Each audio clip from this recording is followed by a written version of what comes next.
Hello, folks. Welcome back to The Slice, and welcome back to tennis, and welcome to the grass court season. That's why I'm wearing the white.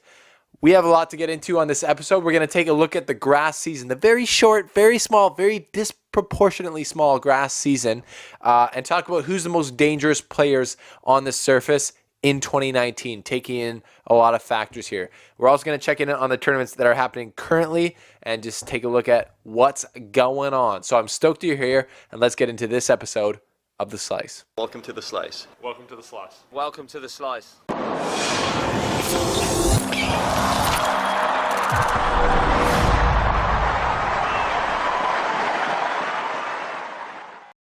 Thanks for tuning in, folks. If you're brand new here, obviously hit that subscribe button, then you won't miss any updates. Also follow us on Instagram at The Slice Tennis. We post daily content there that you don't want to miss. And join the Front Row Show. If you haven't by now, you're totally missing out. It's called The Front Row. It's on Patreon, and that happens every second week. You get to decide the topic, and you also help support independent tennis journalism like this grow and become more prominent. So thanks for that. The grass court season is very small, as I've just talked about. There's only a few tournaments, but it's now on the full swing. We had a great clay court swing, but right away when we saw guys losing at the French Open, we saw on their Instagrams or whatever posting about practicing on the grass, and it just looks so crisp and fresh and fun and fast. So we got a lot to look forward to. There's only a few tournaments that are actually played on grass. It's like, I don't even know how to say the first one. S. Hertenbosch. There's Stuttgart, there's Halle, there's Queen's Club, then there's two small ones, Antalya and Eastbourne, and then Wimbledon. So really the grass season is all about Wimbledon. And it's, kind of known as the most famous tennis tournament in the world, I would say. For the people who don't know anything about tennis, they usually have heard the word Wimbledon. I would say it's like the most prestigious, and it seems like the oldest and the most amount of tradition with it. So it's just a cool time of the tennis season. It's also about halfway through the season, roughly. So the big three going into Wimbledon, Federer is doing one warm-up. He's playing in Halle currently.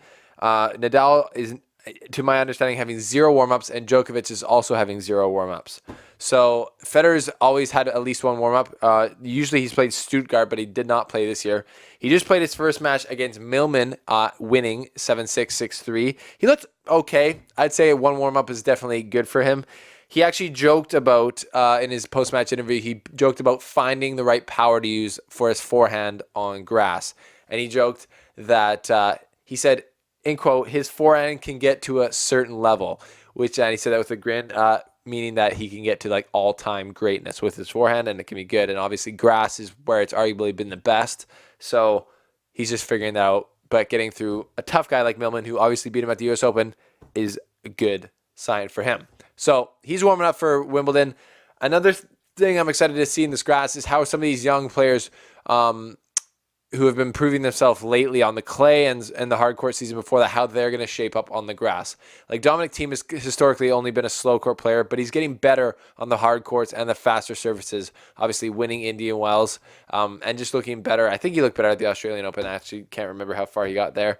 I'm excited to see what he's like on there. I'm excited to see Tsitsipas on there. Zverev got a win. He got a win, which is a big deal for him lately. So we'll see how these guys can do at Wimbledon.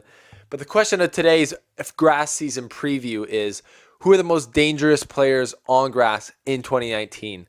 The 3 players I'm going to talk about are very commonly talked about on this episode of the show, or on the Slice in general. But we'll start from the top. And to me, the most dangerous player on grass in 2019 is still Roger Federer. You might have guessed it. For the haters out there, the Federer haters, you might have guessed that. I would have said that because I'm a Federer. Maybe you thought I was biased, but I'm choosing Federer in 2019 for many reasons. One of them is that he's an 8-time Wimbledon champion, the most out of any male player, so you can never count him out. And when his body's healthy like it is right now, like we just saw at the French Open, you got to put him in as the favorite to win that tournament, I think. He's been having a great 2019 if you haven't been paying attention. Didn't win the Australian Open, obviously, but he made it to the final of India, or he won Dubai, made it to the finals of Indian Wells, won Miami, and then played clay for the first time in 3 years and did pretty well. He made it to the quarterfinals of Madrid and then the semifinals of the French Open, which is obviously a big deal, beating beating a one-time champion Stanislas Wawrinka, to play Nadal and lose to Nadal, the greatest clay court player of all time. So he's looking good coming to this tournament. That's why I also put him as the most dangerous player. He's won Wimbledon 2 out of the last 3 years. He didn't win last year, obviously.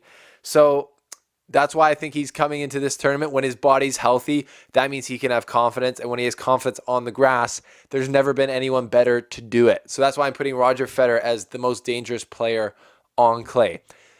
The second most dangerous player, sorry, not on clay, on grass. The second most dangerous player on grass in 2019 to me is Novak Djokovic. He won the tournament last year in Wimbledon, kind of came out of nowhere to win that, but he's been playing a lot of great fast court tennis as of late.